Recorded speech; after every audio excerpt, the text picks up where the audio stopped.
برو. خب بیام در عوضی چیزی کوچیک جمع جور آنانسه کوچیک دیری آدم خب اونه بذار بابا هر چنده که شما بلای شد هر چنده که دوست داری از این آدانسا بشمار با اشاره بی دوتا بگو چند تا هر چی نگاه کن همش نه کم خبش زیاد بگه بشمار با اینا بگو خود تعبیرمون نفهم تعبیرمون بده این کارو بگو فکر می‌کنم فقط اون نگی داداش سلام داداش گوشیم خاموش شده گوشیتون 30 تا تیغ لخت رو دارد بخورم به جان خودم اگه بدونم چند تا 3 تا بود الان یکیه یکی فو یه هم خودم یه هم بقیهش پیدا کن 5 میلیون چوش کم خدا دادیه اینا بگیرش او که دیگه هم پیدا کنی 10 میلیون بدیم ما علیکی گنده نمیام یک تیکش بهوش خارج این نگاه کن این کوچیکاش بود الان قصه هم خودم اینجا نیست اینجا الان نیست بگرد جیبا من فقط آدانس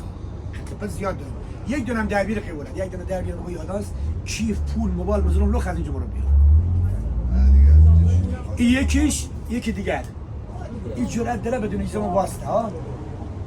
این جرأت داره بدون ایزم واسطه ها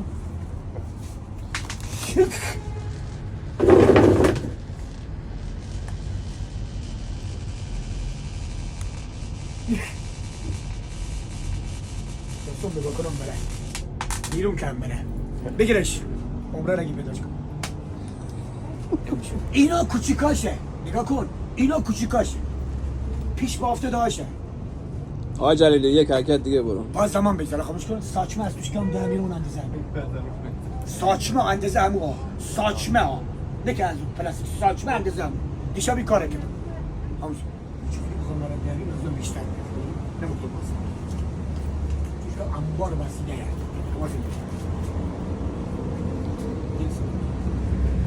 چندی بود؟ تکونم نمیخورم 50 تبدیل به یه چیزی شده که از 50 تا بیشتر میارزه بابا برای زنی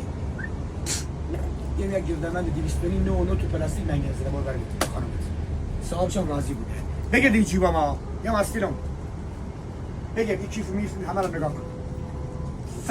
فقط پول خطفت زیاد داره پول رو کن بذار بالا 10 میلیون بگیر ما حاضرم یه چی بخیر این تو آستینم بود ما علکی گنده نمیام الان همین کجا بدونم 50 تومن در مغازه 200 تا قیمت گردن مدن اینم درز مدینه از کجا صاحبش هم